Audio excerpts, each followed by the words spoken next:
നമ്മുടെ നാട്ടിലെ കുരുവാണ് ഇത് നമ്മുടെ നാട്ടിലെ സാധാരണ കൊക്കോയുടെ കുരുവാണ്. ഇതുമായിട്ട് ഇരട്ടിയിലധികം വ്യത്യാസമാണ്. കൊക്കോ മരം ദൈവത്തിൻ്റെ ഭക്ഷണമാണ് കൊക്കോ. ഒരു ചെടിയെ കായ്പ്പിക്കണമെങ്കിൽ ശരിക്കും പറഞ്ഞാൽ ആ ചെടിയുടെ ഊർജം ഇലയിലേക്ക് പോയാൽ കുറയും. ഈ അണ്ണാൻ്റെ എലിയുടെയൊക്കെ ശല്യം പൂർണ്ണമായിട്ട് ഒഴിവാകാൻ എന്തുണ്ട് മാർഗം പലരും എന്നോട് ചോദിക്കും. പൂർണ്ണമായിട്ട് ഒഴിവാകണമെങ്കിൽ എല്ലാ വീടും. പക്ഷേ അണ്ണാനൊന്നും ഒരു പ്രശ്നമല്ല. നമ്മൾ ചെയ്യാനുള്ളത് നമ്മൾ ചെയ്യുക, നമ്മൾ കൃഷി ചെയ്യുക. പിന്നെ കൊക്കോ ഇവിടെ ഇല്ല. കൊക്കോ ഇല്ലാത്തപ്പോൾ നമുക്ക് കച്ചവടം ചെയ്യാൻ പറ്റാതെ വന്നു കഴിഞ്ഞപ്പോൾ കർണാടകത്തിൽ ചാടി. 0.2% പോലും നമ്മൾ ചോക്ലേറ്റ് ഉപയോഗിക്കുന്നില്ല. അതൊരു 1% 2% ഒക്കെ മാറുകയാണെന്ന രീതിയിൽ എന്തുമാത്രം ചോക്ലേറ്റ് ഇവിടെ ചിലവാകും. കണ്ടിന്യൂസ് ആയിട്ട് നമുക്ക് വീട്ടിൽ നിന്ന് പണം ഇറങ്ങാതെ നമുക്ക് വരും. എല്ലാ ആഴ്ചയിലും നമുക്കൊരു വരുമാനം. ഇടവിള കൃഷിയായിട്ടേ ചെയ്യാവുള്ളൂ. തനിവിളയായിട്ട് ചെയ്ത് കഴിഞ്ഞാൽ അതിന് ചില അപകടങ്ങളുണ്ട്. റബ്ബറിനിടയ്ക്ക് കൊക്കോ വെക്കുമ്പോൾ നമ്മൾ ശ്രദ്ധിക്കേണ്ട കാര്യമെന്ന് പറയുന്നത് ന്യായമായ വിലയ്ക്ക് അപ്പുറത്തുള്ള ഒരു വില കമ്പനികൾ തന്ന് ഇപ്പം നമ്മളെ കണ്ടമാനം മോഹിപ്പിച്ചിരിക്കുകയാണ്. ഈ മോഹം ഒരു പരിധിവരെ അപകടമാണ് എന്ന് എന്നെപ്പോലെയുള്ള ആൾക്കാർക്കറിയാം. ഈ വില ഒരിക്കലും നമുക്ക് അർഹിക്കുന്ന വിലയല്ല. നമുക്കൊരു 300-400 രൂപ കിട്ടിയാൽ ധാരാളം മതി. ഇനി ഇതിനകത്ത് അപകട സാധ്യതകളുള്ള ഇതിൻ്റെ പേര് പറഞ്ഞ് വില ഇടിക്കാനുള്ള സാധ്യത ഇനി മുന്നോട്ടുണ്ടാകും. കമ്പനികൾക്ക് ന്യായമായിട്ടുള്ള ക്വാളിറ്റിയിലുള്ള സാധനം കിട്ടുമ്പോൾ അവർ ന്യായമായ വില നമുക്ക് തരും. കർഷകരുടെ സഹകരണം വേണം. പക്ഷേ അത് സഹകരിക്കണമെങ്കിൽ ഇനി വില ഇടിയണം. ഇപ്പം വില കൂടിക്കൊണ്ടിരിക്കുമ്പോൾ ആരും സഹകരിക്കത്തില്ല. പക്ഷെ വില ഇടിയുന്ന ഒരു സാഹചര്യം ഉണ്ടാവും എന്നുള്ളത് തീർച്ചയാണ്. ഈ ജൂൺ മാസത്തിൽ ഞങ്ങൾ 400 വീട്ടിലേക്ക് 10 തൈ വെച്ച് 1 രൂപ വിലയ്ക്ക് ഞങ്ങൾ കൊടുക്കാൻ തീരുമാനിച്ചിരിക്കുകയാണ്.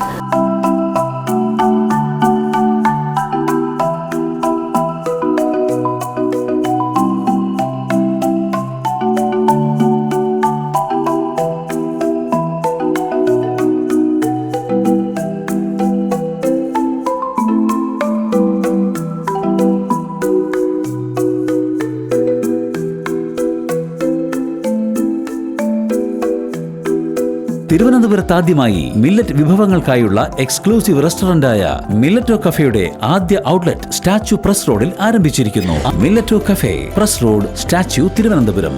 എൻ്റെ പേര് വർഗീസ് KJ.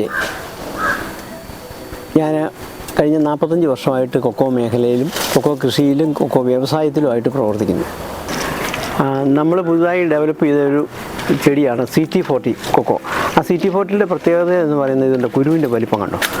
ഇത് സാധാരണ ഒരു ഇതിൻ്റെ കൗണ്ട് പറയുകയാണെങ്കിൽ 100 കൗണ്ടാണ് നമ്മൾ സാധാരണ ഇൻ്റർനാഷണൽ സ്റ്റാൻഡേർഡിൽ നമുക്ക് വേണ്ടത്. എന്നാൽ ഈ സാധനത്തിന് 60 കൗണ്ട് മതി. നമ്മുടെ നാട്ടിലെ കുരുവാണ് ഇത് നമ്മുടെ നാട്ടിലെ സാധാരണ കൊക്കോയുടെ കുരുവാണ്. ഇതുമായിട്ട് ഇരട്ടിയിലധികം വ്യത്യാസമാണ്. അതുകൊണ്ട് ഇനി അടുത്ത ഭാവി തലമുറയ്ക്ക് കൃഷിക്ക് ഏറ്റവും അനുയോജ്യമായ ഒരു സാധനമാണ് ഈ CT40 ഇനം കൊക്കോ തൈകൾ. പ്രൂണിങ് എന്തിനാണ് ചെയ്യുന്നത് എന്നുള്ള ഒരു സംശയം, പ്രൂണിങ്ങിൻ്റെ ആവശ്യകത എന്താ എന്നതിൻ്റെ സയൻറ്റിഫിക്കായിട്ട് പറയുകയാണെങ്കിൽ കൊക്കോ മരം ദൈവത്തിൻ്റെ ഭക്ഷണമാണ് കൊക്കോ, അല്ലെങ്കിൽ ഈ ചോക്ലേറ്റ് എന്ന് പറയുന്നത് ദൈവത്തിൻ്റെ ഭക്ഷണമാണ്. അപ്പം ദൈവത്തിൻ്റെ ഭക്ഷണത്തിന് എന്തുമാത്രം പ്രാധാന്യമുണ്ടോ അതിനനുസരിച്ചുള്ള പ്രാധാന്യം ആ കൊക്കോ ചെടിക്കുമുണ്ട്. അപ്പം ഈ ചെടിയുടെ ഒരു പ്രത്യേകത എന്ന് പറയുന്നത് ഒരു കമ്പ് ഉണങ്ങിപ്പോയാലും അതിൻ്റെ ചുവട്ടിൽ നിന്ന് അടുത്ത കിളിപ്പ് കയറും. അപ്പോൾ ആ പോകുന്ന കമ്പ് പോയാലും ഇവൻ നല്ല ദൃഢമായിട്ട് നല്ല തിക്കായിട്ട് വളരും. അപ്പോൾ അങ്ങനെ വളർന്നു കഴിയുമ്പം ഒരു ചെടിയെ കായ്പ്പിക്കണമെങ്കിൽ ശരിക്കും പറഞ്ഞാൽ ആ ചെടിയുടെ ഊർജം ഇലയിലേക്ക് പോയാൽ കുറയും. എന്നാൽ അത് ചെടി തടിയിലേക്ക് വരണം. തടിയിലേക്ക് വരണമെങ്കിൽ അതിൻ്റെ ഇലക്കൊഴുപ്പ് കുറയ്ക്കണം. അതാണ് പ്രൂണിങ്. ഇലക്കൊഴുപ്പ് കുറയ്ക്കുന്നതോടൊപ്പം ഫംഗസ് രോഗങ്ങൾ, പിന്നെ മറ്റ് പ്രാണികളുടെ ശല്യങ്ങൾ ഇതെല്ലാം കുറയ്ക്കണമെങ്കിൽ സൂര്യപ്രകാശം ഒരു പരിധി വരെ ലഭിക്കണം. ആ സൂര്യപ്രകാശം ലഭിക്കത്തക്ക രീതിയിൽ ഏതാണ്ട് ഒരു വളകാലം കൂടെ നൂർത്ത് വെച്ചിരിക്കുന്ന ഷേപ്പിൽ ഈ ചെടിയെ അറേഞ്ച് ചെയ്ത് നിർത്തുന്നതിനാണ് പ്രൂണിങ് എന്ന് പറയുന്നത്. അപ്പം അത് നമ്മൾ അതിന് ആ ഷേപ്പ് ഉണ്ടാക്കി വരണമെങ്കിൽ ആദ്യം മുതലേ ചെടി വെച്ച് 5 അടി പൊക്കത്തിൽ തട്ട് തിരിച്ച് അതിൻ്റെ ഓരോ കമ്പുകളെയും നമ്മൾ അറേഞ്ച് ചെയ്യുന്ന ആ ഭാഗം മുതലേ ഈ ഷേപ്പിങ്ങിൽ കൂടിയാണ് ഇതിന് ശരിയായ രീതിയിലുള്ള പ്രൂണിങ് നമുക്ക് നടത്താൻ ഭാവിയിൽ പറ്റുള്ളൂ. അപ്പോൾ ഇതിനെപ്പറ്റി നമുക്കൊരു ചെറിയ ഗ്രാഹ്യം ഉണ്ടായിക്കൊണ്ട് വേണം നമ്മൾ കൊക്കോ കൃഷി ചെയ്യാൻ. എവിടുന്നേലും കൊക്കോ തൈ മേടിച്ച് ആരെങ്കിലും പണിക്കാർ എവിടെയെങ്കിലും കൊണ്ട് വെച്ച് കഴിഞ്ഞിട്ട് അത് കാപറിക്കാനായിട്ട് ചെല്ലുന്ന രീതിയിലേക്ക് വന്നു കഴിഞ്ഞാൽ ഒരിക്കലും കൊക്കോയിൽ നിന്ന് ആദായം കിട്ടത്തില്ല. ഇപ്പോൾ അണ്ണാൻ്റെ ശല്യം പറഞ്ഞാണ് ആൾക്കാർ ഒരു പരിധി വരെ അണ്ണാൻ്റെ എലിയുടെ ശല്യം പറഞ്ഞാണ് കൊക്കോ കൃഷി ചെയ്യാതിരുന്നത്. സത്യത്തിൽ അതിന് വിലയില്ല എന്നുള്ളതാണ് അതിൻ്റെ ഒരു ഇത്. പക്ഷേ ഇതിൻ്റെ വഴി പറഞ്ഞ് നമ്മൾ ചെയ്യുന്നുണ്ടെങ്കിലും ഈ അണ്ണാൻ്റെ എലിയുടെയൊക്കെ ശല്യം പൂർണ്ണമായിട്ട് ഒഴിവാകാൻ എന്തുണ്ട് മാർഗം പലരും എന്നോട് ചോദിക്കും. പൂർണ്ണമായിട്ട് ഒഴിവാകണമെങ്കിൽ എല്ലാ വീട്ടിലും കൊക്കോ വെക്കുക. ഒരു 10 ചെടിയെങ്കിലും എല്ലാ വീട്ടിലും ഉണ്ടെങ്കിൽ കണിശമായിട്ട് ഇതൊരു ശല്യമേ അല്ല. പിന്നെ താൽക്കാലികമായിട്ട് നമുക്കിപ്പോൾ അതിലേക്ക് എത്തിപ്പിടിക്കുന്നവരെ നമുക്ക് ചുവട്ടിലൊരു നെറ്റിടാം.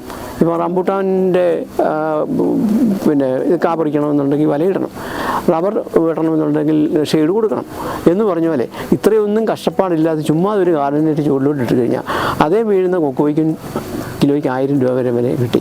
1000 രൂപ ഒന്നും വേണ്ട, 300 400 കിട്ടിയാലും കർഷകന് ലാഭമാണ്. പക്ഷേ അണ്ണാനൊന്നും ഒരു പ്രശ്നമല്ല. നമ്മൾ ചെയ്യാനുള്ളത് നമ്മൾ ചെയ്യുക, നമ്മൾ കൃഷി ചെയ്യുക. കാരണം ഈ കൊക്കോയെ സംബന്ധിച്ച് പറഞ്ഞാൽ ഒരു ഇൻ്റർനാഷണൽ വിളയാണ്. ഇതിന് സാധ്യതയില്ലാതെ മറ്റൊരു ചെടിയും പോലല്ല. അതായത് ചോക്ലേറ്റ് ഉപയോഗിക്കാത്ത ഒരു രാജ്യങ്ങളുമില്ല.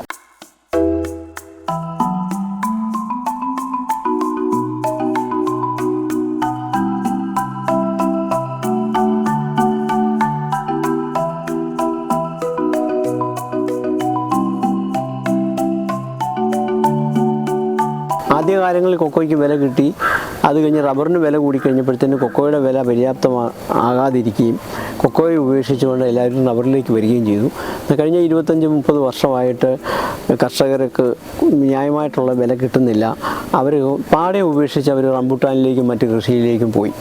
എന്നാൽ അന്നു മുതലേ ഇതിൽ നിന്ന് പിന്തിരിയാതെ ഞാൻ കൊക്കോ കൃഷിയിലേക്കും അതിൻ്റെ വ്യവസായത്തിലേക്കും നിലനിന്നു.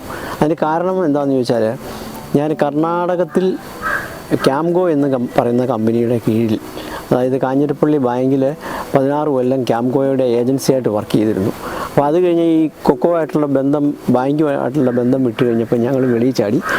അതിൽ നിന്ന് പിന്നെ കൊക്കോ ഇവിടെ ഇല്ല. കൊക്കോ ഇല്ലാത്തപ്പോൾ നമുക്ക് കച്ചവടം ചെയ്യാൻ പറ്റാതെ വന്നു കഴിഞ്ഞപ്പോൾ കർണാടകത്തിൽ ചാടി. കർണാടകത്തിലൊരു ഈ ഫാക്ടറി കർണാടകത്തിലെ പിന്നെ കേരള ഗവൺമെൻറ്റും കർണാടക ഗവൺമെൻറ്റും കൂടെ സംയുക്ത സംരംഭമാണ് കൊക്കോയുടെ പരിപാടി കർണാടകത്തിൽ ക്യാംഗോ നടത്തുന്നത്. അപ്പോൾ അതുകൊണ്ട് കേരളയിലെ കൊക്കോ അവർക്ക് എടുക്കണം എന്നുള്ളതാണ് അവരുടെ എഗ്രിമെൻറ്റ്. അപ്പോൾ അതും പ്രകാരം ഞാൻ കേരളത്തിൽ നിന്നും കർണാടകത്തിൽ നിന്നും കൊക്കോ വാങ്ങിച്ച് കർണാടകത്തിൽ ക്യാംഗോയ്ക്ക് കൊടുക്കുന്ന ഒരു പതിവുണ്ടായിരുന്നു. അതുകൊണ്ട് ഞാൻ ഈ കൊക്കോ കൃഷിയിൽ നിന്നും അല്ലെങ്കിൽ ഇതിൻ്റെ വ്യവസായത്തിൽ നിന്നും പുറകോട്ട് പോകാതെ കഴിഞ്ഞ 45 വർഷമായിട്ട് നിലനിൽക്കുകയാണ്. ഇപ്പോൾ എന്നാൽ റബ്ബറിൻ്റെ വില പോവുകയും കൃഷി സാധ്യതകൾ കൊക്കോയ്ക്ക് ഡിമാൻഡ് കൂടുകയും ചെയ്യുന്ന സമയത്ത് ആൾക്കാരിൽ കൊക്കോയിലേക്ക് വ്യാപകമായിട്ട് കേരളം ഒട്ടുക്ക് തന്നെ ഇപ്പം കൃഷിയിലേക്ക് വന്നുകൊണ്ടിരിക്കുകയാണ്. അപ്പോൾ ഇതുവരെ എന്നെ സംബന്ധിച്ചോളം പറഞ്ഞാൽ കൊക്കോയ്ക്ക് വില കിട്ടുക എന്നുള്ള ഉദ്ദേശത്തിലാണ് ഞാൻ പ്രവർത്തിച്ചിരുന്നത്.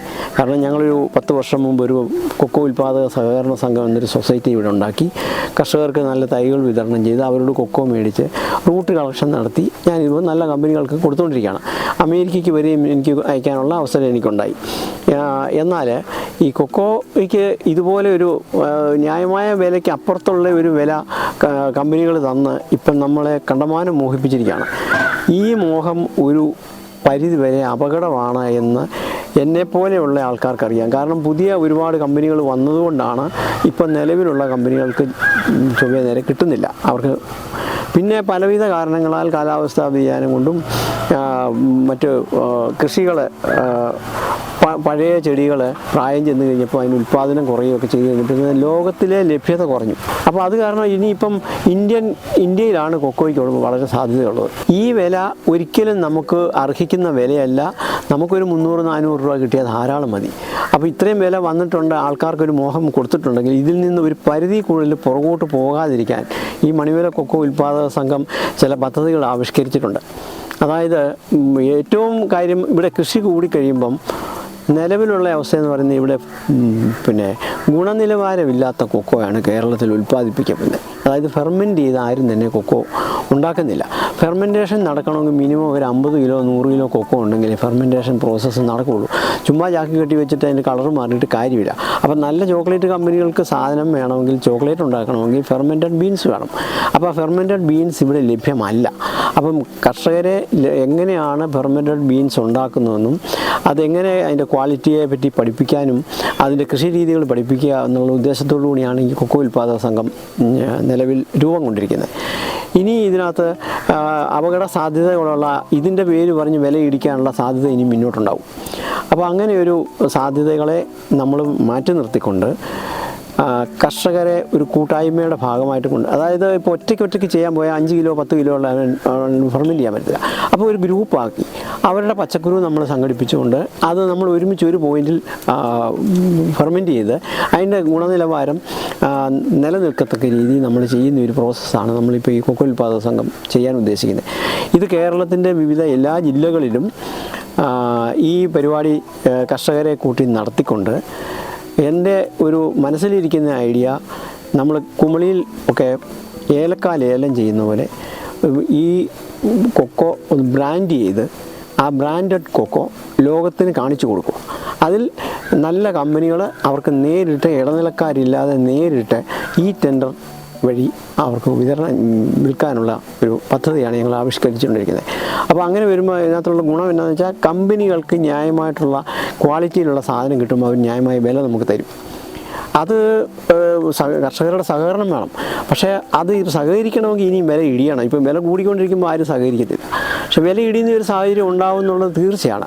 അപ്പോൾ അതിനുള്ള ഒരുക്കം അന്നേരത്തേന് നമുക്ക് ഇതിനെ തടഞ്ഞു നിർത്താനുള്ള ഒരുക്കങ്ങൾ ഇപ്പം ഞങ്ങൾ നടത്തിക്കൊണ്ടിരിക്കുകയാണ്. ഇപ്പോഴത്തെ ഈ വില എന്ന് പറയുന്നത് ഇത് എൻ്റെ കണക്കുകൂട്ടലിൽ, ഇപ്പോൾ എന്നോട് ആരും പറഞ്ഞിട്ടല്ല, എൻ്റെ കണക്കുകൂട്ടലിൽ ഒരുപാട് ഈ കൊറോണ കാലം കഴിഞ്ഞതോടുകൂടി ഒരുപാട് പുതിയ കമ്പനികൾ, ഇപ്പം ഞങ്ങൾ തന്നെ ചോക്ലേറ്റ് ഉണ്ടാക്കുന്നുണ്ട്. 220 പേർക്ക് ഞങ്ങൾ ട്രെയിനിങ് കൊടുത്തു. അതിനകത്ത് ഏറ്റവും കുറഞ്ഞത് ഒരു 50 പേരെങ്കിലും സ്വന്തമായിട്ട് ചോക്ലേറ്റ് ഉണ്ടാക്കുന്നുണ്ട്. ഇനി ഉണ്ടാക്കാൻ ആഗ്രഹിക്കുന്നവരുണ്ട്. അപ്പോൾ അവരെല്ലാം അവരവരുടെ വീടുകളിലും ചുറ്റുപാടുമുള്ള കൊക്കോ ഒക്കെ മേടിച്ച് ചോക്ലേറ്റ് ഉണ്ടാക്കി ഇങ്ങനെ പോവുക.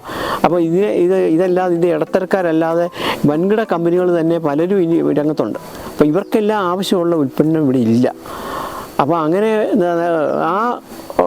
ഇത് വന്നാൽ അവർക്ക് ഇപ്പോൾ 2 വർഷം ഈ ഒരുമാതിരി വില കൊടുത്ത് ആൾക്കാരെ നമ്മളെ കൊണ്ട് കൃഷി ചെയ്യിച്ച് ഒരു മോഹവില തന്ന് കൃഷി ചെയ്യിച്ചിട്ട് അവസാനം ഈ പുതിയ വന്ന കമ്പനികളെല്ലാം മാറിപ്പോയി കഴിഞ്ഞാൽ പിന്നെ ഇവർക്ക് പഴയ രീതിയിലുള്ള താണ്ഡവമാടാനുള്ള ശ്രമമാണോ എന്ന് നമുക്ക് സംശയിക്കേണ്ടി വരും. പക്ഷേ അതൊന്നും പണ്ടത്തെ പോലെ നടക്കത്തില്ല. അനവധി കമ്പനികൾ പുതുതായിട്ട് വരുന്നുണ്ട്. ചോക്ലേറ്റിന് ചിലവ് കൂടി. ഇപ്പോൾ ഇന്ത്യയിൽ തന്നെ ഇപ്പം ഒരു 0.2% പോലും നമ്മൾ ചോക്ലേറ്റ് ഉപയോഗിക്കുന്നില്ല. അതൊരു 1%ആയിട്ടോ 2%ആയിട്ടോ ഒക്കെ മാറുകയാണെന്ന രീതിയിൽ എന്തുമാത്രം ചോക്ലേറ്റ് ഇവിടെ ചിലവാകും. അത്യാവശ്യം നമുക്ക് പണിക്കാരെ ആശ്രയിക്കാതെ നമുക്ക് സ്വന്തമായിട്ട് ചെയ്യാൻ പറ്റുന്ന ഒരു കൃഷിയായത്. ഇതിൻ്റെ ഏറ്റവും വലിയ മേന്മയെന്ന് പറയുന്നത് അതാണ്. 1000 രൂപ പണിക്കൂലി കൊടുത്ത് ഇന്നത്തെ കാലത്ത് ആർക്കും ഈ ഒരു കൃഷിയും ചെയ്യാൻ പറ്റത്തില്ല. ഈ കൊക്കോ കൃഷിയെ സംബന്ധിച്ചോളം പറഞ്ഞാൽ ഇനി അണ്ണാൻ തിന്നാൽ പോലും നിലത്ത് താഴെ വരുന്ന കൊക്കോ പിറക്കി കൊണ്ട് കൊടുത്താലും ന്യായമായിട്ടുള്ള വില കിട്ടും. അപ്പോൾ അത് ഇന്നിപ്പം മനുഷ്യനിപ്പം വീടുകളിൽ കൊച്ചു പിള്ളേർക്കും ചെയ്യാം, പ്രായമുള്ളവർക്കും ചെയ്യാവുന്ന, ഒരു പൈസ പോലും പണിക്കൂലി കൊടുക്കാതെ ചെയ്യാവുന്ന ഏക വിളയാണ്. പിന്നെ വല്ല പച്ചച്ചാണകമൊക്കെ കലക്കി ഒഴിച്ചാൽ മതി. ഇതിന് വലിയ വളമൊന്നും ചെയ്യേണ്ട കാര്യമില്ല. പിന്നെ റബ്ബർ തോട്ടത്തിലൊക്കെ ആണെന്നുണ്ടെങ്കിൽ ഇപ്പം നമുക്ക് വെക്കാം. സ്വല്പം ഈൽഡ് കുറഞ്ഞാലും നമുക്കൊരു വരുമാനമല്ലേ. കണ്ടിന്യൂസ് ആയിട്ട് നമുക്ക് വീട്ടിൽ നിന്ന് പണം ഇറങ്ങാതെ നമുക്ക് വരും. എല്ലാ ആഴ്ചയിലും നമുക്കൊരു വരുമാനമാണ്. 100 കിലോ പരിപ്പ് കിട്ടാനുള്ള ഒരാളിന് 10 കിലോയെങ്കിലും കിട്ടാത്ത ഒരു സാഹചര്യം പോലും വരികയില്ല. എല്ലാ ആഴ്ചയിലും എന്തെങ്കിലും ഒരു വരുമാനം നമുക്കിതിൽ നിന്ന് കിട്ടിയിരിക്കും. അതാണ് ഇതിൻ്റെ ഏറ്റവും വലിയ പ്ലസ് പോയിൻറ്റ്. ഇടവിള കൃഷിയായിട്ടേ ചെയ്യാവുള്ളൂ. തനിവിളയായിട്ട് ചെയ്ത് കഴിഞ്ഞാൽ അതിന് ചില അപകടങ്ങളുണ്ട്. തനിവിളയ്ക്ക് ആയുസ് ഇച്ചിരി കുറവാണെന്നാണ് പറയുന്നത്. ഈ ഇടവിളയ്ക്ക് ഇതിന് തണൽ ആഗ്രഹിക്കുന്ന ഒരു സാധനമാണ്. അപ്പോൾ ഒരു 50% തണലാകാം. വെള്ളമാണ് ഏറ്റവും അത്യാവശ്യം. അപ്പോൾ തനിവിളയായിട്ട് ചെയ്യുമ്പോൾ നമ്മളിതിനെ വെറുതെ ഭൂമി വേസ്റ്റാക്കുന്നത്. അതിനിടയ്ക്ക് നമുക്ക് തെങ്ങ് വെക്കാം, കവുങ്ങ് വെക്കാം, കൊടിയിടാം, വാനില വെക്കാം, അങ്ങനെ കാപ്പി ഒക്കെ ഒരുപാട് ഉണ്ട്. അപ്പം നമുക്ക് മറ്റുള്ള ഏത് മെയിൻ വിളയേക്കാളും ഇപ്പം തെങ്ങ് വെച്ചു, തെങ്ങ് ഒരു മെയിൻ വിളയായിട്ട് നമ്മൾ കണക്ക് കൂട്ടിയാൽ, പക്ഷേ അതിനേക്കാൾ കൂടുതൽ ആദായം നമുക്ക് ഈ ഇടവിള കൃഷിയിൽ നിന്ന് കിട്ടും. അപ്പം നമ്മൾ ഇതിനെപ്പറ്റി ഒരു സ്റ്റഡി നടത്തിക്കൊണ്ട് ഒരു പല കൃഷികൾ ഇതിനകത്ത് ചെയ്ത് കൊക്കോയുടെ മാത്രം മാറ്റി വെച്ചാൽ മതി. ബാക്കിയുള്ള ചിലവുകൾക്കായിട്ട് പോയാലും കൊക്കോ നമുക്ക് ഒരു നല്ല വരുമാന മാർഗ്ഗമായിട്ട് നമുക്ക് മാറ്റിയെടുക്കാൻ പറ്റും. ഈ റബ്ബറിനിടയ്ക്ക് കൊക്കോ വെക്കുമ്പോൾ നമ്മൾ ശ്രദ്ധിക്കേണ്ട കാര്യമെന്ന് പറയുന്നത് റബ്ബർ കുറച്ച് അകലത്തി വെക്കുക. അതായത് 20-10 നമ്മൾ സാധാരണ റബ്ബർ വെക്കുന്നത്, അത് 20-20 ആക്കണം. എന്നിട്ട് കൊക്കോ ഇടയ്ക്കൂടെ ഒരു 15-15 12-12 ഒരു ലൈൻ അടിച്ച് കൊക്കോ വെക്കുക. അപ്പോൾ എന്നാന്ന് വെച്ചാൽ റബ്ബറിൻ്റെ വേരിൻ്റെ ശല്യം നമുക്കുണ്ടാകും, ഒരു പരിധി വരെ നമുക്ക് കുറയ്ക്കാം. പക്ഷെ കൊക്കോയും മേളിലാണ് പിന്നെ അതിൻ്റെ വേര്, തെങ്ങിനും റബ്ബറിനും മേളിലാണ് വേര്. പക്ഷേ തെങ്ങ് റബ്ബർ സ്വീകരിക്കുന്നതും കൊക്കോ സ്വീകരിക്കുന്നതും തമ്മിൽ വ്യത്യാസമുണ്ട്. അപ്പോൾ ഒരിക്കലും നമുക്ക് ഇവർ തമ്മിൽ വലിയ മത്സരമൊന്നും വരത്തില്ല. പക്ഷേ കാറ്റും വെളിച്ചവും കയറുക എന്നുള്ളതാണ് അതിന് അവിടെ ആവശ്യം. പിന്നെ വെള്ളവും വേണം. അപ്പം കൊക്കോ നമ്മൾ റബ്ബർ എന്തുമാത്രം അകത്തി വെക്കുന്നു, 25-25 വെച്ചാലും മതി. അത് നമുക്കിപ്പോൾ ഒരു 180 റബ്ബർ വെക്കുന്ന സ്ഥാനത്ത് 100 റബ്ബർ വെക്കുക. ഈ 100 റബ്ബറിൽ നിന്ന് 180 റബ്ബറിൽ നിന്ന് കിട്ടുന്ന ആദായം നമ്മൾ കിട്ടും. തടി വണ്ണം വെക്കും, പൊങ്ങിപ്പോകും, തടി കൊടുക്കുമ്പോൾ കാശ് കൂടുതൽ കിട്ടും. അതോടൊപ്പം നമുക്ക് കൊക്കോയിൽ നിന്ന് വരുമാനം കിട്ടും. നമ്മൾ അതേസമയം ഇപ്പം 20-10 വെച്ചിരിക്കുന്നിടത്ത് അടുപ്പിച്ച് 180 റബ്ബർ വെക്കേണ്ട സ്ഥാനത്ത് ചിലപ്പോൾ 200 റബ്ബറൊക്കെ വെക്കും. എന്നിട്ട് അതിനിടയ്ക്ക് കൊണ്ട് കൊക്കോ വെച്ച് കഴിയുമ്പം റബ്ബറിൽ നിന്നും ഒന്നും നമുക്ക് കിട്ടത്തില്ല. കൊക്കോയിൽ നിന്നും ഒരു പരിധി കൂടുതൽ കിട്ടുമെങ്കിലും നമുക്കല്ലാതെ കിട്ടുന്ന ഒരു കൃഷിയിൽ നിന്ന് കിട്ടുന്ന പോലുള്ള ആദായം ചിലപ്പോൾ കിട്ടാതെ വരും. അല്ലെങ്കിൽ നമ്മൾ അതുപോലെ പിന്നെ എന്ന് വെച്ചാൽ റബ്ബർ തോട്ടത്തിൽ ഫംഗസ് ഉണ്ടായാൽ ആ ഫംഗസ് ഈ കൊക്കോയെ പിടിക്കാൻ എളുപ്പമുണ്ട്. അപ്പം മഴക്കാലത്ത് തുരിശടിക്കുക എന്നുള്ളത് വളരെ മസ്റ്റാണ്. പണ്ട് കാലങ്ങളിൽ നമ്മൾ റബ്ബർ തോട്ടത്തിൽ അടിച്ചുകൊണ്ടിരുന്ന, ഇന്നിപ്പം നമ്മൾ എന്തോ അടിക്കുകയോ റബ്ബർ തുരിശടിക്കുകയോ ഒന്നും ചെയ്യാറില്ല.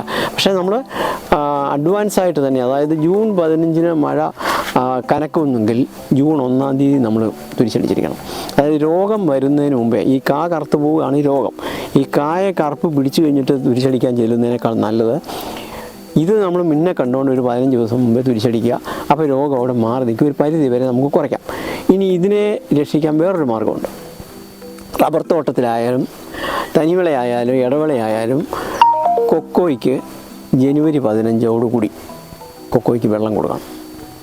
ഒരു മാസം വെള്ളം കൊടുത്തു കഴിയുമ്പം കൊക്കോ പൂത്ത് കായ്ക്കും.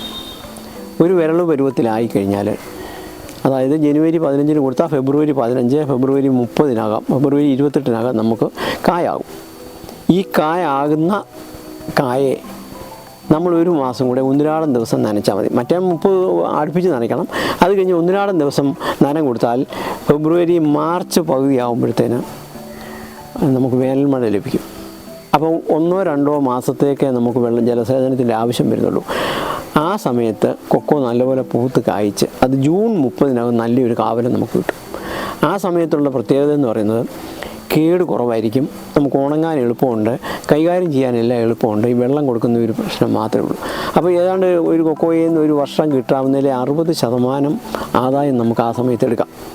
പിന്നെ വേറൊരു പ്രത്യേകത എന്ന് പറയുന്നത് ജൂൺ 30 കഴിഞ്ഞ് ജൂലൈ ആഗസ്റ്റ് 2 മാസങ്ങളിൽ നല്ല അടമഴ സമയത്ത് ഈ കൊക്കോ റെസ്റ്റ് എടുക്കും. ഒരു കാവലം കഴിഞ്ഞിട്ട് പിന്നെ അടുത്ത കാവലത്തിലേക്ക് വരാനായിട്ട് കുറച്ച് സമയം എടുക്കും. ആ സമയത്ത് നമ്മുടെ അടമഴ കഴിഞ്ഞു പോകും. അപ്പോൾ ഈ അടമഴ കഴിഞ്ഞു പോകുമ്പോൾ നമുക്ക് അന്ന് കിട്ടുന്നത് പ്ലസ്, പിന്നെയും സെപ്റ്റംബർ, ഒക്ടോബർ, നവംബറിലേക്ക് അടുത്ത കൃഷി കയറും. അപ്പോൾ ആ രീതിയിൽ നമുക്ക് ഈ കൃഷിയെ ലാഭകരമാക്കി എടുക്കാം. അപ്പം ഇടവിള കൃഷിയായിട്ടോ അല്ലെങ്കിൽ റബ്ബറിനകത്ത് ചെയ്താലും നമുക്ക് ഈ രീതിയിൽ ചെയ്തു കഴിഞ്ഞാൽ അതും ലാഭകരമാക്കി എടുക്കാൻ പറ്റും. നിലവിലുള്ള അവസ്ഥയെന്ന് പറഞ്ഞാൽ 2 ടൺ കൊക്കോ എടുക്കാനായിട്ടൊരു വണ്ടി 2 ടൺ കൊള്ളുന്ന ഒരു വണ്ടിയും കൊണ്ട് പോയി 500 കിലോ കൊക്കോ എടുത്തുകൊണ്ട് വന്നാൽ ഈ ഡ്രൈവർക്ക് കാശ് കൊടുക്കണം, വണ്ടിക്ക് ഡീസൽ അടിക്കണം, പോകുന്ന ആളിന് കാശ് കൊടുക്കണം. ഈ 500 കിലോ കൊക്കോയിൽ ഒരിക്കലും നമുക്ക് സാധ്യമാകത്തില്ല. അതേസമയം ഒരു വണ്ടി സാധനം കിട്ടുകയാണെങ്കിൽ നമുക്ക് ന്യായമായിട്ടുള്ള ചിലവ് അതേ തങ്ങും. അപ്പോൾ കൃഷി ഇവിടെ ഇല്ല എന്നുണ്ടെങ്കിൽ ഈ പ്രസ്ഥാനം നമ്മൾ പിന്നെയും നഷ്ടത്തിലേക്ക് പോകും. കാരണം എന്ന് വെച്ചാൽ വില കുറച്ചേ എടുക്കാൻ പറ്റുള്ളൂ. അപ്പം ന്യായമായ വില കിട്ടണമെങ്കിൽ ഇവിടെ ന്യായമായ കൃഷിയും കൂടെ നടക്കണം. ഇപ്പം ഇത് അധികം രാജ്യങ്ങളിൽ ഉണ്ടാകുകയില്ല. അപ്പോൾ അതുകൊണ്ട് കണ്ടമാനം ഡിമാൻഡുണ്ട്. എന്നോട് തന്നെ 50 ടണ്ണ് ചോദിക്കുന്നവരുണ്ട്, 100 ടണ്ണ് ചോദിക്കുന്നവരുണ്ട്, ഒരു വർഷം മുഴുവൻ സപ്ലൈ ചെയ്യാമെന്ന് ചോദിക്കുന്നുണ്ട്. ഒരുപാട് കമ്പനികൾ ഞങ്ങൾ ഈ സൊസൈറ്റിയായിട്ട് ബന്ധപ്പെട്ട് ഒരുപാട് കമ്പനികൾ നമ്മളിലേക്ക് വരുന്നത്. എൻ്റെ അഭിപ്രായത്തിൽ ഇനി അടുത്ത 25 വർഷത്തേക്ക് ഈ 1000 ഒന്നും പ്രതീക്ഷിക്കേണ്ട, ഒരു 300-400 രൂപ 500 രൂപ താഴെ ഒരു വില നമുക്ക് കിട്ടിയാൽ മതി. ഒരു 25 വർഷത്തേക്ക് ഒന്നും പുറകോട്ട് ചിന്തിക്കേണ്ട, ധൈര്യമായിട്ട് കൊക്കോ വെക്കാമെന്നാണ് എൻ്റെ അല്ല അതങ്ങനെ ഒരിക്കലും വരത്തില്ല. കാരണം അന്ന് വന്നെന്ന് പറഞ്ഞാൽ ആ പാടെ 1-2 കമ്പനികളേ ഉള്ളൂ. മൾട്ടിനാഷണൽ കമ്പനികൾ 1-2 കമ്പനികൾ ഉണ്ടായിരുന്നപ്പോൾ അവർ തീരുമാനിക്കുന്ന കാര്യങ്ങൾ നടക്കുമാവുള്ളൂ. ഇന്നിപ്പോൾ എന്ന് പറഞ്ഞാൽ അവരുടെ കയ്യിൽ നിന്ന് കാര്യങ്ങൾ പോയി. അതാണ് ഇതിനകത്തെ കാര്യം. അവരുടെ കയ്യിൽ നിന്ന് കാര്യങ്ങൾ പോയി തന്നെ. പിന്നെയല്ല, ഇപ്പം കർഷകർക്ക് യൂണിറ്റി ഇല്ലാത്തത് കൊണ്ട് അവരൊറ്റയ്ക്ക് ആരെങ്കിലും ഒരുത്തിന് ആരെങ്കിലും വന്ന് 2 രൂപ കൂടുതൽ പറഞ്ഞാൽ ഉടനെ അവന് കൊടുക്കും. സ്ഥിരം കൊടുത്തുകൊണ്ടിരിക്കുന്നിടത്ത് 2 രൂപ ആരെങ്കിലും കൂട്ടി പറഞ്ഞാൽ ഉടനെ അവൻ കൊടുക്കും. പക്ഷേ അങ്ങനെയല്ല, ഒരു പ്രസ്ഥാനത്തിനെ വളർത്തിക്കൊണ്ട് വന്ന് ചെയ്യുമ്പോൾ ആ പ്രസ്ഥാനം നിലനിൽക്കത്തക്ക രീതിയിൽ എല്ലാവരും കൂടി ചിന്തിക്കണം. അതങ്ങനെ ചിന്തിച്ചോളും. കാരണം എന്താണെന്ന് വെച്ചാൽ വില പോകുമ്പോൾ അവർ ഓട്ടോമാറ്റിക്കായിട്ട് അവരതിലേക്ക് വരും. ഒരിക്കലും പഴയ രീതിയിലുള്ള ഒരു കാര്യം ഇനി ഉണ്ടാകത്തില്ല. അത് നമ്മുടെ ഒരു അല്ലെ കേരളത്തിലെ കർഷകരുടെ ഒരു മിഥ്യാബോധമാണ്. എല്ലാവരും ഇപ്പോൾ പറയുന്നുണ്ട് എല്ലാവരും കൊക്കോ വെച്ച് പിന്നെയും വില പോവും, അതുകൊണ്ട് ഇത് വലിയ ഭാവിയൊന്നുമില്ല. നമ്മളൊരു നിരാശാബോധത്തോടുകൂടി ഇതിനെ കാണേണ്ട കാര്യമില്ല. നല്ല ഇതിന് നമുക്ക് തന്നെ അറിയാമല്ലോ, ഇത് ഭക്ഷണമാണ്. നമ്മളിപ്പോൾ റബ്ബറിന് വില പോയാൽ റബ്ബർ ഒരു ഗ്രാം പോലും ആരും കഴിക്കുന്നില്ല. ഇവിടെ വാനില എല്ലാവരും പറയുന്നുണ്ട്. വാനില ഭക്ഷണമാണെന്ന് പറഞ്ഞാലും ആരെങ്കിലും ഒരു ചെറിയ സെൻറ്റ് കുപ്പിക്കകത്തുള്ള സാധനം പോലും ഇവിടെ ഉപയോഗിക്കുന്നില്ല. പിന്നെ ഇപ്പോൾ കൊക്കോ എന്ന് പറഞ്ഞാൽ അങ്ങനെയല്ല. ഇന്നിപ്പോൾ ഒരു ബേക്കറി ചെന്ന് എത്ര ഐറ്റം സാധനങ്ങളാണ് കൊക്കോ കൊണ്ടുള്ളത്. അപ്പോൾ അതിങ്ങനെ ഒന്നിനൊന്നിന് കൂടിക്കൊണ്ടിരിക്കുക. അപ്പം നമ്മൾ അതിനെ എല്ലാത്തിനെയും കാണുന്ന കണ്ണ് ഇതിനെ കാണണ്ട. തീർച്ചയായിട്ടും കൊക്കോയ്ക്ക് ഭാവിയുണ്ടെന്നുള്ള ഉറപ്പാണ്. ഇവിടെ എത്ര മോഡ് വെച്ചിട്ടുണ്ട്? ഞാനിപ്പോൾ ഇത് 2 ഏക്കറിനകത്തുണ്ട്. പിന്നെ എനിക്ക് ചുറ്റുപാടുമുള്ള സ്ഥലങ്ങളിൽ എനിക്ക് ഒരുപാട് ഇപ്പം ഞാൻ പറഞ്ഞല്ലോ ഏതാണ്ട് കണക്ക് പറയാൻ പറ്റുകയില്ലാത്ത രീതിയിൽ ഇപ്പോൾ ഒരു വർഷം ഒരു 50,000-60,000 തൈ ഇതുവരെ ഞങ്ങൾ വിറ്റിരുന്നു. ഈ ആണ്ട് ഇപ്പോൾ എനിക്കൊരു 2 ലക്ഷം തൈയാണ് ഞാനിപ്പം വെച്ചിരിക്കുന്നത്. പക്ഷേ ഒരുപാട് ആൾക്കാർ ചോദിക്കുന്നുണ്ട്. ഇതൊന്നും വേണ്ട, 10 തൈ എങ്കിലും ഓരോരുത്തരും വെക്കാൻ തീരുമാനിച്ചാൽ ഈ അണ്ണാൻ്റെ ശല്യം പോവുകയും ചെയ്യും. അണ്ണാൻ്റെ എലിയുടെ ശല്യം പോയി കഴിഞ്ഞാൽ അവനവൻ്റെ വീട്ടിൽ സ്വന്തമായിട്ട് എല്ലാവർക്കും ഈ കൃഷിയെ നമുക്ക് പ്രോത്സാഹിപ്പിക്കും. ഇപ്പോൾ ഈ വർഷം ഞങ്ങൾ 3-4 പഞ്ചായത്തിലായിട്ട് ഞങ്ങളിപ്പം മണിമല എന്ന് പറയുമ്പോൾ മണിമല, വെള്ളാവൂര്, മണിമല, വാഴൂര്, ചെർക്കടവ് ഈ 4 പഞ്ചായത്തിൻ്റെ സംഗമ സ്ഥാനത്താണ് എൻ്റെ കമ്പനി ഇരിക്കുന്നത്. അപ്പോൾ അവിടെയുള്ള ഈ ഒരു വീട്ടിൽ 10 തൈ വെച്ച് ഒരു പഞ്ചായത്തിൽ 100 വീട്ടിൽ ഞങ്ങളൊരു പദ്ധതി ഇട്ടിരിക്കുന്നതാണ്. 100 വീട്ടിലേക്ക് 10 തൈ 1 രൂപ വിലയ്ക്കാണ് കൊടുക്കുന്നത്. 1 രൂപ വിലയ്ക്ക്. അതെന്താണെന്ന് ചോദിച്ചാൽ ഈ 10 സെൻറ്റ് 25 തൈ കുറച്ച് ഇനിയും ഗവൺമെൻറ് സബ്സിഡി കൊടുക്കുമെങ്കിൽ മിനിമം 25 തൈ എടുക്കണമെന്നാണ്. ഇപ്പോൾ സ്ഥലമില്ലാത്ത ആൾക്കാരെ സംബന്ധിച്ചോളം ഒരു 10 തൈയെങ്കിലും വെക്കുകയാണെന്നുണ്ടെങ്കിൽ അതിന് പറയും. അപ്പം ആ 10 തൈ വെച്ച് 400 വീട്ടിലോട്ടാണ് പോകുന്നത്. ഈ 400 വീട്ടിലോട്ട് പോകുമ്പോൾ ആ 400 വീട്ടിലോട്ട് അണ്ണാൻ കയറി പോകും. അപ്പം ഇതിനകത്ത് നേരമുള്ള ആൾക്കാർക്ക് അണ്ണാനെ പിടിക്കാനും പറ്റും, മറ്റുള്ളവർക്ക് കൂടെ. അങ്ങനെ ഒരു 2-3 വർഷം ചെയ്ത് കഴിയുമ്പോഴത്തേന് ഈ ചുറ്റുപാടുമുള്ള ഈ പഞ്ചായത്തുകളിലെല്ലാം ഇതുപോലെ മറ്റുള്ളവർക്കും ചെയ്യാം. ഇപ്പം ഞങ്ങളൊരു ട്രയലായിട്ട് ഇവിടെ എടുക്കുന്ന ഇപ്പോൾ എല്ലാ വർഷവും 1000 തൈ വെച്ച് ഞങ്ങളിതൊരു കൊക്കോ ഉൽപ്പാദക സംഘം എന്ന് പറഞ്ഞാൽ ചാരിറ്റബിൾ ആക്ട് അനുസരിച്ചുള്ള സൊസൈറ്റിയാണ്. അതിൻ്റെ ചാരിറ്റിയുടെ ഭാഗമായിട്ട് എല്ലാ വർഷവും 1000 തൈ ഞങ്ങൾ ഇതുവരെ കൊടുക്കുന്നുണ്ട്. അതുകൂടാതെ ഈ വർഷം ഇപ്പം തീരുമാനിച്ചിരിക്കുന്നതാണ്, ഏതാണ്ട് 10 വർഷം തികയാൻ പോവാണ് ഈ ജൂൺ 5-ാം തീയതി. ഈ ജൂൺ മാസത്തിൽ ഞങ്ങൾ 400 വീട്ടിലേക്ക് 10 തൈ വെച്ച് 1 രൂപ വിലയ്ക്ക് ഞങ്ങൾ കൊടുക്കാൻ തീരുമാനിച്ചിരിക്കുകയാണ്. കേരളത്തിലെ കാലാവസ്ഥ ഇതിന് പറ്റിയതാണ്. കാരണം പണ്ടേ നമ്മൾ തെളിയിച്ചു പോയ ആൾക്കാരാണ്. വെള്ളപ്പറ്റുള്ള മണ്ണാണ് ഇതിന് ഏറ്റവും നല്ലത്. എന്നുവെച്ചാൽ വെള്ളം ചോട്ടി നിൽക്കരുത്. ഒരു വെള്ളം പൊങ്ങി ഇങ്ങോട്ട് വന്ന് 1 ദിവസമോ 2 ദിവസമോ നിന്ന് പോയി എന്ന് പറഞ്ഞാൽ പ്രശ്നമല്ല. അല്ലാതുള്ളിടത്ത് പിന്നെ ജലസേചനം നമുക്ക് കൊടുക്കാൻ എല്ലാവരും പറയും ഞങ്ങൾക്ക് വെള്ളമില്ല, പിന്നെ എങ്ങനെ കൊക്കോയ്ക്ക് വെള്ളം കൊടുക്കും. അതൊക്കെ നമ്മുടെ തോന്നലാണ്. ഒരു JCB ഏറ്റവും പൊക്കമുള്ള ഒരു സ്ഥലത്ത് ഒരു കുഴി എടുത്ത് അതിനകത്തൊരു പടുത ഇട്ടാലും ഇതിനാവശ്യമുള്ള വെള്ളം നമുക്ക് കിട്ടും. അതങ്ങ് താഴോട്ട് ഇങ്ങ് പോരും. നമുക്ക് അങ്ങനെ കുന്നുമലയാണല്ലോ നമ്മുടെ ഇവിടുത്തെ സ്ഥലത്തിൻ്റെ പ്രത്യേകത. ആ രീതിക്ക് പറയുമ്പം ഓരോരുത്തരുടെ സ്ഥലത്തിൻ്റെയും പ്രത്യേകത അനുസരിച്ച് അവിടെ വെള്ളം നമുക്ക് തന്നെ ഉണ്ടാകാം. ഒരു പടുത ഇട്ട് കഴിഞ്ഞാൽ ആവശ്യത്തിനുണ്ട്. നമുക്ക് 2 മാസത്തേക്ക് മതി വെള്ളം. ഈ കൊക്കോ കായ്പ്പിക്കാൻ വേണ്ടി 2 മാസത്തേക്ക് മതി. അല്ലാതെ കൊക്കോയെ ജീവിപ്പിക്കാനല്ല, കായ്പ്പിക്കാനാണ് വെള്ളം വേണ്ടത്. കായ്ഫലം ഞാൻ പറഞ്ഞല്ലോ 2 മാസത്തേക്ക് ഒരു ആണ്ടിൽ 10 മാസവും കായ ഉണ്ടാകും.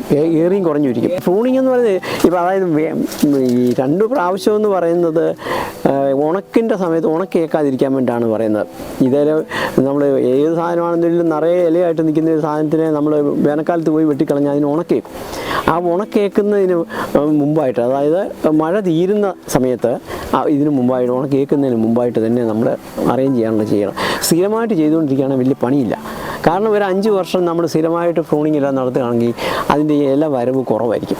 എനിക്ക് കുറുകിയേ വരുള്ളൂ. മനസ്സിലായി. ഇപ്പോൾ ഈ ചെടിയെ ഞാൻ ഒരു പ്രൂണിങ്ങും ചെയ്തതല്ല ഈ ചെടിയിൽ. പക്ഷേങ്കിൽ ഇതിന് അങ്ങനെയുള്ള കമ്പുകൾ വളരെ കുറവാണ്. 1-2 കമ്പ് വന്നാൽ അത് നമുക്ക് കളയാമെന്നുള്ളതേ ഉള്ളൂ. പിന്നെ തായ്തടിയിലൊക്കെ ഇനി പുതുതായിട്ട് വല്ലതും വരികയാണെങ്കിൽ അതിങ്ങനെ തൂത്ത് കളഞ്ഞാൽ മതി. അപ്പം പ്രൂണിങ് നമുക്ക് അതിനെപ്പറ്റി ഐഡിയ ഉണ്ടെങ്കിൽ പ്രൂണിങ് ഒരു പ്രശ്നമല്ല. ഒരു 15 അടിയെങ്കിലും അകലം ഉണ്ടെങ്കിൽ നമുക്ക് പണി കുറഞ്ഞിരിക്കും. 10 അടിക്ക് കൊക്കോ വെക്കാമെന്ന് പറഞ്ഞാലും ബഡ് തൈയാണെങ്കിൽ വെക്കാം. ബഡ് തൈ ഒത്തിരി എക്സ്പാൻഡ് ചെയ്തില്ല. അതേസമയം ഒരു നാടൻ ചെടി, അതായത് സീഡ്ലിങ്സാണ് വെക്കുന്നെങ്കിൽ അത് കുറച്ച് വലുതായിട്ട് നിൽക്കും. അങ്ങനെ വലുതായിട്ട് നിൽക്കുകയാണെങ്കിൽ കൂടുതൽ എണ്ണം കിട്ടും. അപ്പം ഇത് 10 അടിക്കൊക്കെ വെച്ച് കഴിയുമ്പോൾ ഇത് കോർത്ത് പോകും. അപ്പം നമ്മൾ കോർത്ത് കിട്ടുന്നതിനെ കട്ട് ചെയ്യുമ്പോൾ അങ്ങനെ വരുമ്പോൾ നമുക്ക് പണി കൂടും. ഇതാണെങ്കിൽ ന്യായമായിട്ടുള്ള ഒരു 7.5 അടി, ഇപ്പോൾ ഈ നിൽക്കുന്ന 7.5 അടി അപ്പുറത്തോട്ട് ഇപ്പുറത്തോട്ട് പോകാം. ഇനി അടുത്ത ചെടി വരുമ്പോൾ ആ 7.5 അടി അപ്പുറത്തോട്ട് ഇപ്പുറത്തോട്ട് വരുമ്പം ഇതിനകത്ത് കാറ്റും വെളിച്ചവും കയറുകയും ചെയ്യും. ഈ കൊക്കത്തോട്ടത്തിൽ കൂടെ നമുക്ക് ഒരു അടവിയില്ലാതെ നടക്കാം. പിന്നെ അത് തന്നെയല്ല, നമ്മുടെ ഇടവേള ഇപ്പം കവുങ്ങ് വെക്കുന്നവരുണ്ട്, കൊടിയിടുന്നവരുണ്ട്, തെങ്ങ് വെക്കുന്നവരുണ്ട്. ഇങ്ങനെയുള്ള കൃഷികളും കൂടി ഇതിനിടയ്ക്ക് നടക്കുന്നുണ്ടല്ലോ. അപ്പം നമുക്ക് ശരിക്കും നല്ലൊരു ആദായം നമുക്ക് ഈ രീതിയിൽ തന്നെ നമുക്ക് കിട്ടും.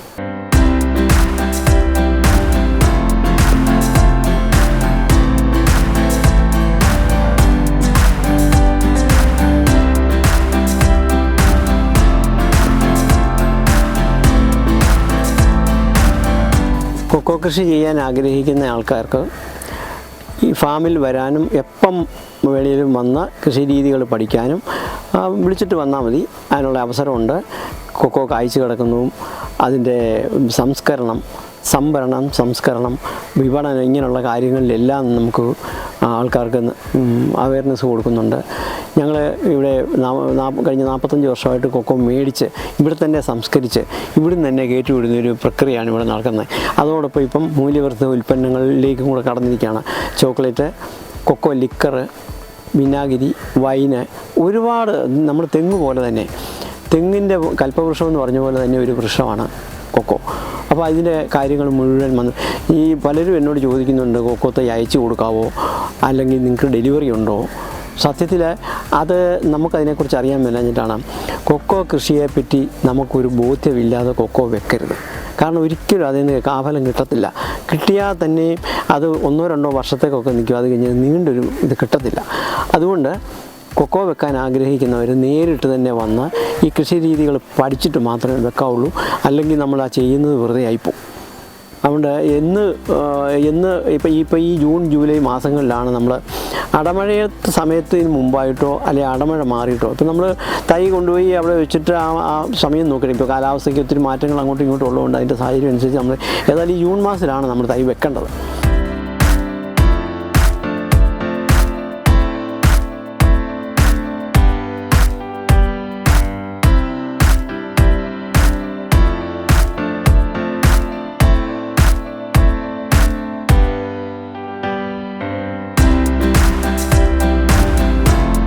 തിരുവനന്തപുരത്ത് ആദ്യമായി മില്ലറ്റ് വിഭവങ്ങൾക്കായുള്ള എക്സ്ക്ലൂസീവ് റെസ്റ്റോറന്റായ മില്ലറ്റോ കഫേയുടെ ആദ്യ ഔട്ട്ലെറ്റ് സ്റ്റാച്യു പ്രസ് റോഡിൽ ആരംഭിച്ചിരിക്കുന്നു. ആരോഗ്യകരമായ വെജ് ആൻഡ് നോൺ വെജ് വിഭവങ്ങൾ, millet biryani, millet masala dosa, millet idli, millet noodles, millet pasta, millet chapati, millet paratha, millet roti, millet soup, millet halwa ഉൾപ്പെടെ 50ഓളം മില്ലറ്റ് വിഭവങ്ങൾ. Milleto cafe, press road, statue, Thiruvananthapuram.